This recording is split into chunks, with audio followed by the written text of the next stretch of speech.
বিশিষ্ট আলিম দ্বীন মাওলানা শামসুল আলম। আমি মাওলানা শামসুল আলমকে কোরআনুল কারীম থেকে কিছু কথা বলার জন্য বিনীতভাবে অনুরোধ করছি। রাহমাতুল্লাহ। নাহমাদুহু ওয়া নাস্তাইনুহু ওয়া নাস্তাগফিরুহু ওয়া নু'মিনু বিহি ওয়া নাতাওয়াক্কালু আলাইহি ওয়া নাউযু বিল্লাহি মিন শুরুরি আনফুসিনা ওয়া মিন সাইয়্যাতি আমালিনা মান ইয়াহদিল্লাহু ফালা মুযিল্লা লাহু ওয়া মান ইযলিলহু ফালা হাদিয়া লাহু ওয়া নাশহাদু আন লা ইলাহা ইল্লাল্লাহু ওয়াহদাহু লা শারীকা লাহু ওয়া আশহাদু আন্না সাইয়্যিদানা ওয়া মাওলানা মুহাম্মাদান আবদুহু ওয়া রাসূলুহু আম্মা বা'দু ফাইন্না খায়রাল হাদিসি কিতাবুল্লাহ ওয়া খায়রাল হাদিয়ি হাদিয়ু মুহাম্মাদিন ওয়া শাররুল উমুরি মুহদাসাতুহা ওয়া কুল্lu মুহদাসাতিন বিদআহ ওয়া কুল্lu বিদআতিন জালালাহ ওয়া কুল্lu জালালাতিন ফিন্নার। আম্মা বা'দু ফাকাদ কালাল্লাহু তাআলা ফি কালামিহিল মাজিদ ওয়া ফিল ফুরকানিল হামিদ। ফাউযু বিল্লাহি মিনাশ শাইতানির রাজীম। বিসমিল্লাহির রহমানির রহিম। ইন্নাল্লাহা ওয়া মালাইকাতাহু ইউসাল্লুনা আলান নাবিয়্যি ইয়া আইয়ুহাল্লাযীনা আমানু সাল্লু আলাইহি ওয়া সাল্লিমু তাসলিমা। ওয়া কালাল্লাহু তাআলা ফি মুজিল খারিল কুরআনিল কারীম। লাইসাল বিররা আন তুওয়াল্লু বুজুহাকুম কিবালাল মাশরিকি ওয়াল মাগরিবি ওয়ালাকিনাল বিররা মান আমানা বিল্লাহি ওয়াল ইয়াউমিল আখির ওয়াল মালাইকাতি ওয়াল কিতাবি ওয়ান নাবিয়্যিন ওয়া তুল মাল আলা হুব্বিহি যাবিল কুরবা ওয়াল ইয়াতীমা ওয়াল মাসাকিন ওয়া ইবনিস সাবিল ওয়াসাইলিনা ওয়া ফি রিকাব ওয়া কামুস সালাত ওয়া তুজ যাকাত ওয়াল মুফুনা বিআহাদিহিম ইযা আহাদু ওয়াসাবিরিনা ফিল বাসাই ওয়াজ যারাই ওয়া হিনাল বাস উলাইকাল্লাযীনা সাদাকু ওয়া উলাইকা হুমুল মুত্তাকুন। সাদাকাল্লাহুল আলিয়্যুল আযীম। ওয়া আবি হুরায়রা রাদিয়াল্লাহু তাআলা আনহু ক্বালা রাসূলুল্লাহ সাল্লাল্লাহু আলাইহি সাল্লাম ইযা মাতাল ইনসানু ইনকাতা আনহু আমালুহু ইল্লা মিন সালাসাতিন ইল্লা মিন সাদাকাতিন জারিয়াতিন আও ইলমিন ইয়ানতাফাউ বিহি আও ওয়ালাদুন সালিহু ইয়াদুলাহু রাহু মুসলিমিন। আচ্ছা একটু পোস্টটা থেকে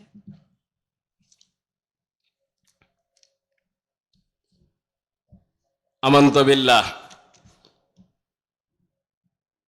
দীর্ঘ একটি বছর পর লালুই দারুল উলুম হাফিজা মাদ্রাসার উন্নতি কল্পে বিরাট ইসলামী জালসার মোহতারাম মুআজ্জাজ সভাপতি সাহেব, সহসভাপতিবৃন্দ, বিশেষ করে আমার পাশেই উপবিষ্ট রয়েছেন আমার চরম এবং পরম শ্রদ্ধেয় শিক্ষাগুরু, বাল্যকালের শিক্ষাগুরু, যিনি আমাকে সন্তানের মতো আদর সোহাগ করে মানুষ করেছেন, আলহাজ মাওলানা মোহাম্মদ আব্দুস সাত্তার, সিনিয়র মৌলভী, অবসরপ্রাপ্ত লালুই বহুমুখী আলেম মাদ্রাসা।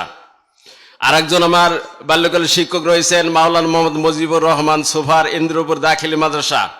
আরো দুইজন বন্ধুবর্গ, প্রধান অতিথি জনাব মোহাম্মদ আসাদুজ্জামান আসাদ, মাননীয় সংসদ সদস্য 54 রাজশাহী 3 মোহনপুর পাবা, বিশেষ অতিথিবৃন্দ। আমার পাশে উপবিষ্ট রয়েছেন আমার প্রাইভেট শ্রদ্ধেয় শিক্ষাগুরু, যিনি অত্র প্রতিষ্ঠানের মোহতারাম সভাপতি মাওলানা এফএম ইসমাইল আলম আল হাসানি। আমার সামনে উপবিষ্ট কয়েকজন মুসল্লিয়ে কিরাম, সমবয়স্ক বন্ধুবর্গ, চেহের কচি ও কাছারা, পর্দার আড়ালে সম্মানিতা মা ও বোনেরা, সমস্ত প্রশংসা, সমস্ত তারিফ একমাত্র আল্লাহ পাকের জন্য, যে আল্লাহ পাক দয়া করে, মায়া করে, অনুগ্রহ করে আপনাদেরকে, আমাদেরকে একটা সুন্দর জায়গায় অর্থাৎ জান্নাতের বাগিচায় বসার তৌফিক ইনায়েত করেছেন। তার শুকরিয়া সবাই বলুন আলহামদুলিল্লাহ। কিয়ামতের দিন একমাত্র নবী, শুধুমাত্র নবী, কেবলমাত্র শাহাবাতকারী নবী জনাবে মোহাম্মদ রাসূলুল্লাহ, সবাই ভক্তি ভরে বলুন সাল্লাল্লাহু আলাইহি সাল্লাম। তার উপর লাখো কোটি দরুদ ও সালাম উদ্ভাসিত হোক। সম্মানিত মুসল্লিগিরাম, এইমাত্র আরেকজন আমার শ্রদ্ধেয় বড় ভাই এসেছেন, যিনি আমাকে খুবই স্নেহ করেন, অবসরপ্রাপ্ত ব্যাংকার জনাব মোহাম্মদ আফাসউদ্দিন ভাই।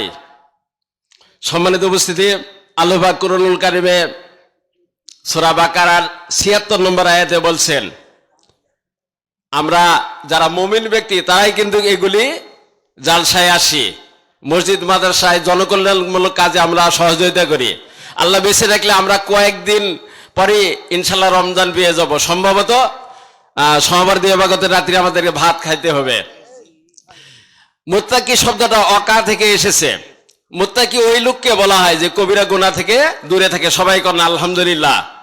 প্রকাশ্য জেনা ব্যবসা, সুদ ঘুষ, জাদু টানা, আল্লাহর সাথে শিরক করা, এগুলি থেকে যারা দূরে থাকে তাদেরকে মুত্তাকি বলা হয়। সূরা আল ইমরানের মুত্তাকির 4টা গুণ কথা বলা হয়েছে, আর আজকের যে আমি আয়াত পাঠ করেছি এখানে 16টা গুণের কথা বলা হয়েছে। সবাই কেন আলহামদুলিল্লাহ। এর আলোকে আমি আমার সময়ের মধ্যে সংক্ষিপ্ত কথা বলবো এবং একটা মুসলিম শরীফের হাদিস তেলাওয়াত করেছি, আর একটু ব্যাখ্যা করে একটু টার্গেট ফলো করে আমি আমার আলোচনার দিকে যাব, যদি মহান আল্লাহ পাক আমাকে তৌফিক ইনায়েত করেন। ওমা তৌফিক ইল্লা বিল্লাহ। আল্লাহ পাক কুরআনুল হাকিমে বলছেন, তোমাদের মধ্যে প্রকৃতপক্ষে কল্যাণ নাই, পূর্ব অথবা পশ্চিম দিকে মুখ ফিরাও, এর মধ্যে কল্যাণ নেই, বরং কল্যাণ রয়েছে যে ব্যক্তি আল্লাহর প্রতি বিশ্বাস স্থাপন করেছে, পরকালের প্রতি বিশ্বাস স্থাপন করেছে, ফেরেশতাগণের প্রতি বিশ্বাস স্থাপন করেছে, পূর্ববর্তী নবী রাসূলদের প্রতি যে কিতাব অবতীর্ণ হয়েছে, তওরাত, জবুর, ইনজিল, এদের প্রতি যে বিশ্বাস স্থাপন করেছে, এবং পূর্ববর্তী নবীগণের প্রতি বিশ্বাস স্থাপন করেছে। এরপর মুমিনের গুণ হলো, আমি তাদেরকে যে মাল দিয়েছি এর থেকে নিকট আত্মীয়দের জন্য ব্যয় করে, ইয়েতিমদের জন্য ব্যয় করে, মিসকিনদের জন্য ব্যয় করে, আল্লাহর পথে ব্যয় করে, যারা পথচারী, যারা রিক্ত হস্ত তাদের জন্য ব্যয় করে, যারা ঋণগ্রস্ত তাদের জন্য ব্যয় করে। আল্লাহ পাক এইভাবে মুমিনের অনেক গুণের কথা বললেন। প্রথমে বললেন, আপনাকে আল্লাহ পাক যে ধন সম্পত্তি দিয়েছে এখান থেকে নিকট আত্মীয়ের জন্য ব্যয় করতে হবে। তারপর ইয়েতিমদেরকে, আপনার পড়োশির মধ্যে যারা অভাবী লোক রয়েছে এদের জন্য আপনি ব্যয় করবেন। এরপর মিসকিন, যে একেবারে নিঃস্ব, এর জন্য আপনি ব্যয় করবেন। এরপর আল্লাহর রাস্তায় ব্যাখ্যাটা অনেক ব্যাপক। মসজিদ, মাদ্রাসা, জনকল্যাণমূলক যে কোনো কাজ আপনি করে গেলেন, এই রাস্তায় আপনি ব্যয় করবেন। এরপর সাইলিনা, যারা পথ চলতে চলতে বাড়িতে, যদি ওই বিত্তবান ব্যক্তি কিন্তু রিক্ত হস্ত হয়ে গেছে, পথ চলার কোনো বুদ্ধি নাই, অনেক দূরে চলে গেছে, ওখান থেকে বাড়িতে আসবে, এরকম রিক্ত হস্ত ব্যক্তিকে আপনাকে দিতে হবে। এরপর দাস মুক্তি, এমন একটা ব্যক্তি যে ঋণগ্রস্ত হয়ে গেছে, অনেক অর্থের বিনিময়ে দায়বদ্ধ হয়ে গেছে, এই দাস মুক্তের জন্য আপনি অর্থ ব্যয় করবেন। এরপর মুমিন ব্যক্তির গুণ আল্লাহ পাক বলছেন, ওয়াকামুস সালাত, আর আপনি নামাজের বিধান কায়েম করবেন। নামাজ পড়ার কথা বলা হয়নি, আপনি নিজে নামাজ পড়বেন। আপনার পড়োশির মধ্যে যারা নামাজের হুকুম হয়েছে, আল্লাহ নবী বলছেন, মুরু আওলাদাকুম ওয়াহুম আবনা সাবে সিনিনা ওয়াজিরুল্লাহুম ওয়াহুম আবনা আশারা সিনিনা। তুমি তোমার সন্তানদেরকে যখন 7 বছর বয়সে উপনীত হয় তখন নামাজের আদেশ করো, আর যখন 10 বছর হয় হালকা প্রহার করো, এরপর বিছানা পৃথক করে দাও। এর অর্থই হলো আপনি নিজে নামাজ পড়বেন, শরীয়তের মুকাল্লিফ যারা বয়স হয়ে গেছে এদেরকে নামাজের কথা বলবেন, পড়োশিকে বলবেন, সমাজকে বলবেন, গ্রামকে বলবেন, ইউনিয়নকে বলবেন। এইভাবে নামাজের বিধান আপনি নিজে পড়ার সাথে সাথে বাস্তবায়ন করতে হবে। অত যাকাত, আর আপনাকে ৪৪ নম্বর হবে, আপনাকে যাকাত দিতে হবে। আপনি যদি যাকাতের মোকাবেলা হয়ে থাকেন, আপনি যদি 100 মণ ধান পেয়ে থাকেন, আপনি 5 মণ ধানের উসুর বের করতে হবে। গোটা বছর চলার পর আপনার যদি গচ্ছিত 20,000 টাকা থাকে, শতকরা 2.5 টাকা হারে এইভাবে আপনাকে যাকাত দিতে হবে। অমুফুনা বিআহাদিমি জাহাদ, আর আপনি যখন কোনো লোকের সাথে ওয়াদা করবেন, এই ওয়াদাকে আপনাকে বাস্তবায়ন করতে হবে। উদাহরণস্বরূপ বলা যায়, আমি মাদ্রাসায় 500 টাকা দিলাম, 1 মণ ধান দিলাম। যখন হুজুর কাজ শুরু করবেন, 1 মণ ধানের বাজার অনুযায়ী যে টাকা হবে এটা আপনাকে আমাকে দিতে হবে। আমি শ্যামপুর মসজিদে 1 ব্যাগ সিমেন্ট দিয়েছি, এই কথা মনে করে আপনাকে 1 সিমেন্টে টাকা দিতে হবে। আপনি যখন কোনো প্রতিষ্ঠানে ওয়াদা করবেন, জনকল্যাণমূলক কাজে ওয়াদা করবেন, গভীর নলকূপের জন্য ওয়াদা করবেন, ভালো ভালো বৃক্ষের জন্য ওয়াদা করবেন, তখন ওই ওয়াদা আপনার পূরণ করতে হবে। এরপর আল্লাহ নবী বললেন, ওয়াসাবিরিনা ফিল বাসাই ওয়াজারাইহিনাল বাস, আপনি সুখে দুঃখে সর্ব অবস্থায় আল্লাহ রাস্তায় ব্যয় করবেন। উলাইকাল্লাযিনা সাদাকু, আপনি যদি উপরোক্ত গুণে গুণান্বিত হয়ে যান, আপনি হলো মুমিন ব্যক্তি, আপনি হলো সঠিক পথের অনুসারী ব্যক্তি। ও উলাইকা হুমুল মুত্তাকুন, আপনি যদি এই উপর উল্লেখিত 6টা গুণে গুণান্বিত হয়ে যান, সেই দিন আপনি মুমিন মুত্তাকি ব্যক্তি।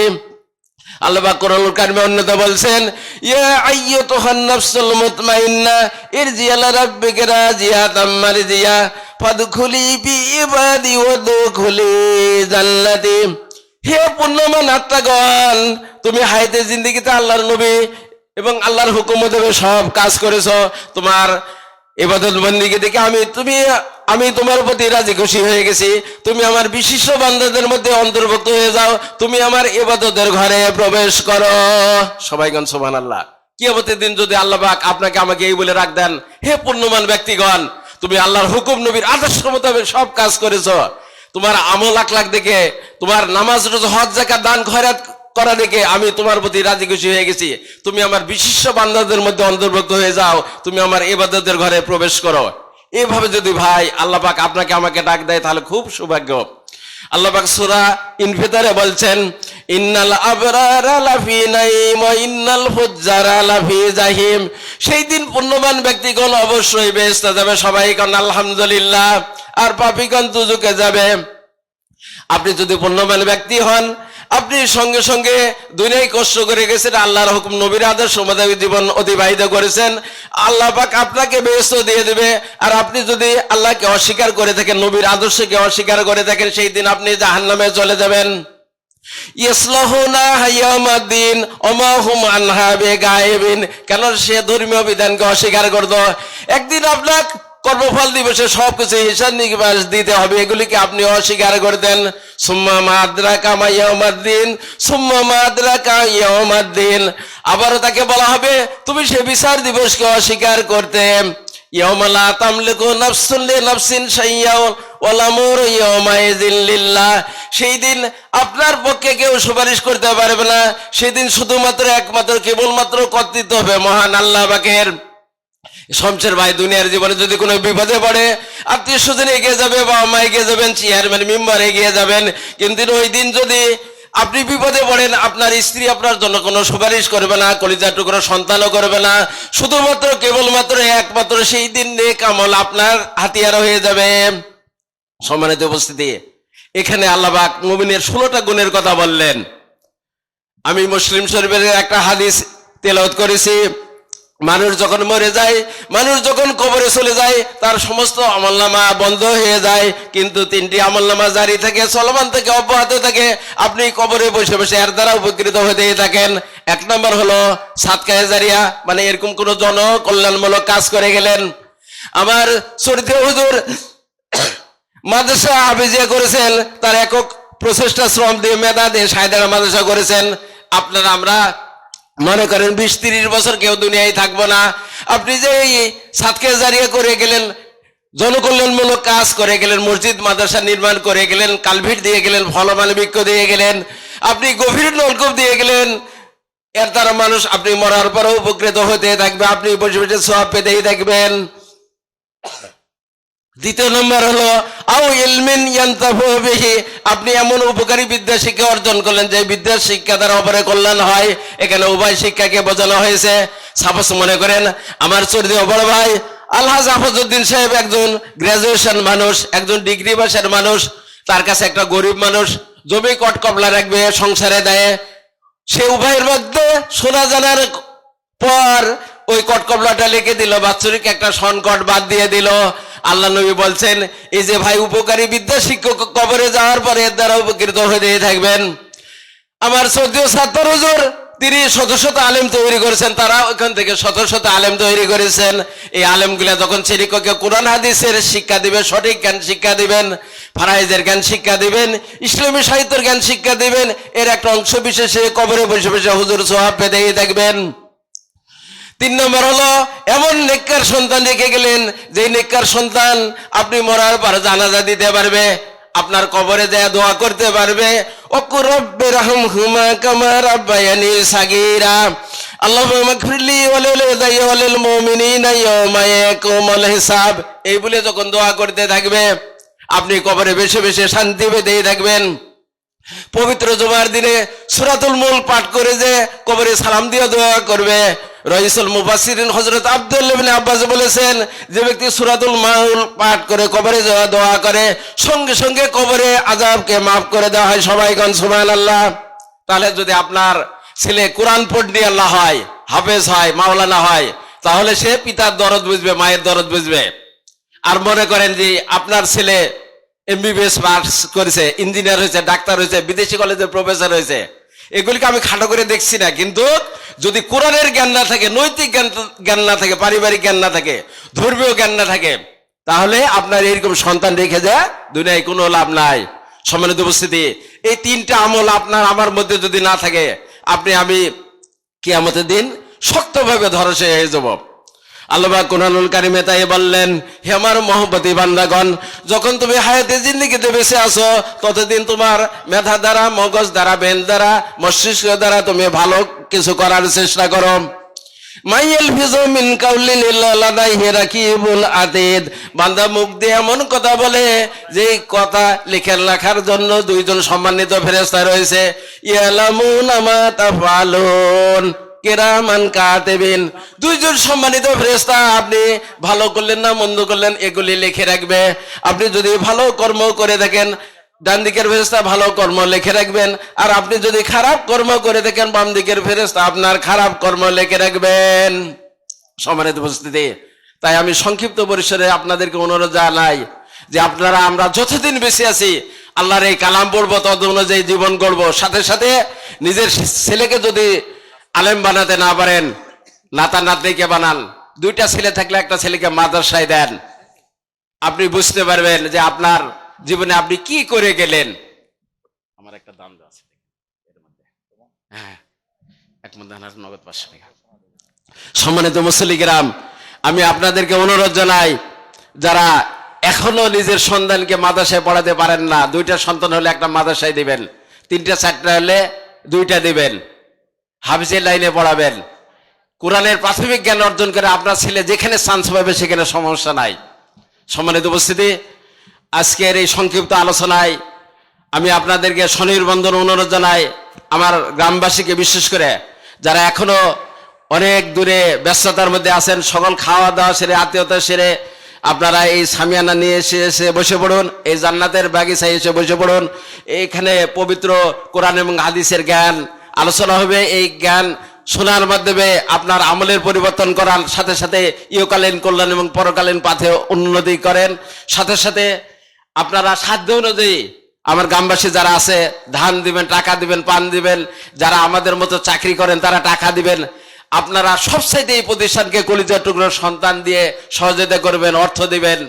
দেখা যাবে যে সরকার যেহেতু এখানে কোনো বেতন দেয় না, আমাদের গ্রাম প্রায় 450 ঘর বসত। আমরা যদি একটু খেয়াল করি, আমার মতো সম্ভবত 70 থেকে 80 জন চাকরি করে হুজুর, তাই না? আমি দেখছি একদিন খেয়াল করে। আমরা 20 জন ছেলে এই গ্রামে টাইটেল পাস করছি, আলহামদুলিল্লাহ। আমার চৌদ্দ প্রাইভেট শিক্ষাগুরু মাওলানা FM ইসমাইল আলম আল হাসানি, 1984 ব্যাচ। সরাব ভাই 90, আমি 92, আর বাদ বাকি সবগুলো আমাদের জুনিয়র। আমি একদিন খেয়াল করে দেখলাম আমার চৌদ্দ উমর ভাই, আব্দুল কাদের ভাই, আব্দুর রহিম মাস্টার 84 ব্যাচ। তারপর দেখছি সবগুলা মামা আমাদের ছুট হয়ে গেছে। তাহলে দেখেন এইভাবে সময় কিন্তু ক্ষেপণ হয়ে যাচ্ছে। আমি আমার চৌদ্দ শিক্ষাগুরু মারা গেছেন মজিদপুরের সাবেক প্রিন্সিপাল স্যার, জানাজায় গেছিলাম, যে দেখলাম 10,000 লোক, তার মধ্যে 7,000 আমাদের মতো আলেম ওলামা। সবাই কোন আলহামদুলিল্লাহ। তাহলে এগুলি আপনারা যারা আলেম হতে পারেন নিজের সন্তানকে করবেন, ছেলে মেয়েকে করবেন, নাতা নাতনিকে করবেন। পরিশেষে আমি আজকের এই জালসার সার্বিক উন্নতি কল্যাণ কামনা করে তড়িঘড়ি করে কথা বলতে গিয়ে ভাষাগত যদি কোনো ভুল ত্রুটি হয়ে থাকে মহান আল্লাহর নিকট ক্ষমা আছে, আপনাদের সকলের কাছে ক্ষমা আছে, দোয়া আছে। দোয়া দিয়ে আমার ছেলে আমার হুজুরের মাদ্রাসা থেকে ফাজেল পরীক্ষা দিয়েছে, আমি আপনাদের কাছে খাস করে দোয়া চাচ্ছি সে যেন সম্মানের সহিত পাশ করতে পারে, আরো ছেলে মেয়ে পাশ করতে পারে। তার সাথে এখন বর্তমান গোটা বাংলাদেশ কারিগরি শিক্ষা বোর্ডের পরীক্ষা, এসএসসি পরীক্ষা, দাখিল পরীক্ষা হচ্ছে, সব ছেলে মেয়ে যেন বাদবাকি সাবজেক্টগুলো সম্মানের সহিত পরীক্ষা দিয়ে আপনাদের একদম সবাই পাশ করতে পারে, এই মহান আশাবাদ মহান আল্লাহর নিকট রেখে আপনাদের সকলে সুস্বাস্থ্য দীর্ঘ কামনা করে আবারও দোয়া দিয়ে আমি আমার সংক্ষিপ্ত কথা শেষ করছি। আসসালামু আলাইকুম ওয়া রাহমাতুল্লাহ। ওয়ালাইকুম আসসালাম ওয়া রাহমাতুল্লাহ। ধন্যবাদ।